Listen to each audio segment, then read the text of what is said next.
Assalamu alaikum wa rahmatullahi ta'ala wa barakatuh. We wish each and every one a morally uplifting and a spiritually beneficial Ramadan Kareem insha'Allah. And we commence our theme for this blessed month, توجيهات أخلاقية من التجارب اليومية, moral guidance from everyday experiences.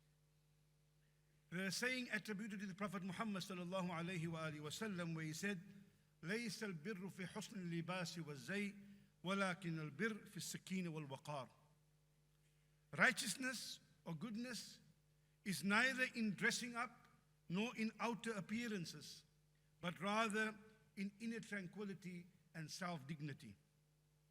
And this notion of focusing on the inner rather than the outer is ideally reflected in the ibadah of Siyam, the fasting in the month of Ramadan. For fasting is a form of worship that is not outwardly observable, unlike any of the other worships.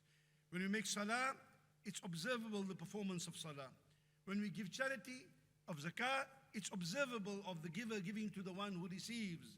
And of course, the performing of the rituals of Hajj are all observable, but the fasting of Ramadan is unobservable.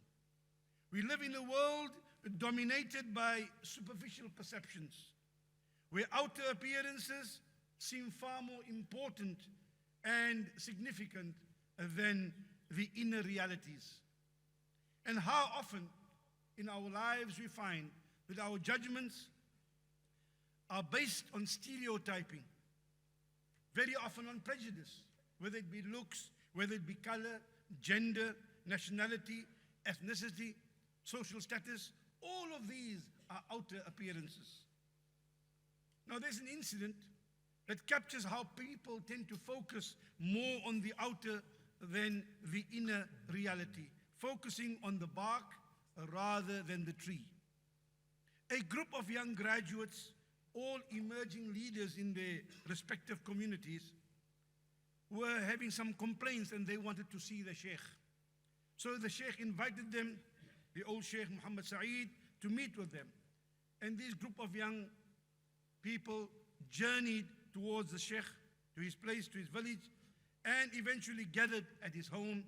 And the Sheikh noted that after a short while, they were talking among themselves, and their conversation was focused on negativity, on the complaints and challenges, rather than things that are positive.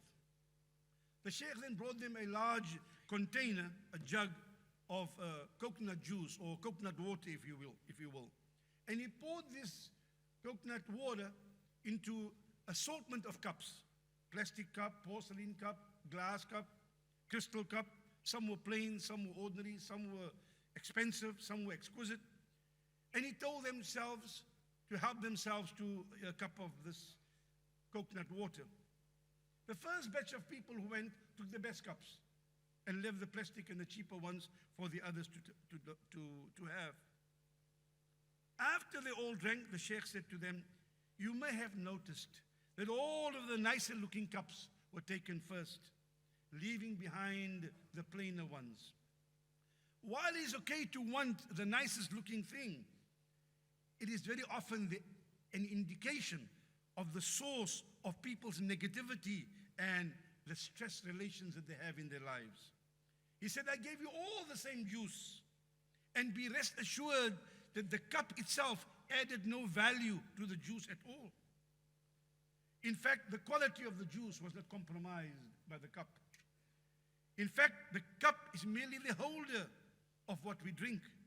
It is the outer container, not the inner drink. What each of you really wanted was a refreshing cup of coconut water. You wanted refreshing coconut water, not the cup in itself, but you instinctively went for the best looking one. Life is like coconut water," the Sheikh reminded them. "The jobs, the positions, the money, your titles, these are merely cups. They are like instruments that contain your life.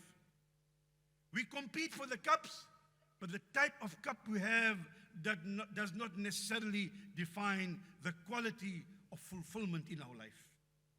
Allah brings forth the juice in the coconut, but we choose our cups.